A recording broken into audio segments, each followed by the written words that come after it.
nchi yetu Tanzania tumejikita katika sekta mbalimbali kama jamii ya wanawake ya uzalishaji, ikiwemo kilimo, ambapo kilimo chetu cha Tanzania 70% ya watu wanaoshughulika na nguvu kazi ya kilimo ni wanawake.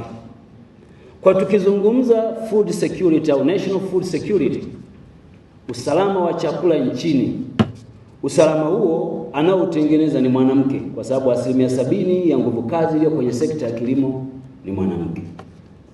Kwenye biashara, wanawake ndio wako kwa kiwango kikubwa, kuanzia biashara ndogo ndogo za kati na kubwa. Ujenzi wa viwanda tunaoona wafanyakazi wengi waliomo, tena walio waaminifu ni wanawake. Utafiti wa mwaka 2022 uliofanywa na Chama cha Mabenki Tanzania, wako hapa TBA, unaonyesha kuwa wanawake ni 47% ya wafanyakazi wote walio kwenye sekta ya fedha. Pia wanashikilia 10% ya nafasi za maamuzi nchini.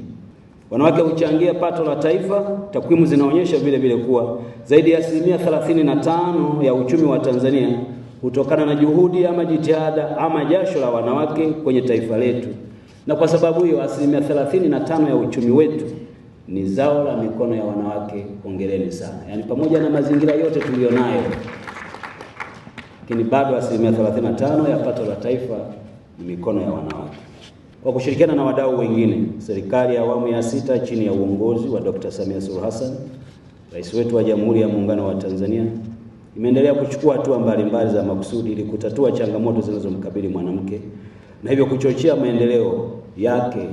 Na nyinyi ni mashahidi, hata uanzishwaji wa taasisi hii ni moja ya hatua zilizochukuliwa kwa ajili ya kumwinua mwanamke ili mwanamke aweze kupata nguvu zaidi. Katika mwaka huu mmoja, chama kimejikita katika kuhakikisha wanawake ndani ya sekta ya fedha wanaendelea kujengewa uwezo wa uongozi na kuimarisha utendaji wao. Tuliandaa mafunzo ya uwekezaji katika kukuza uchumi binafsi na kuchangia katika pato la taifa. Lakini pia tumekuwa na mafunzo ya afya akili kusaidia kuweka uwiano wa kazi, maisha na familia ili kila mwanamke aweze kufanya kazi zake kwa utulivu na kuchochea maendeleo.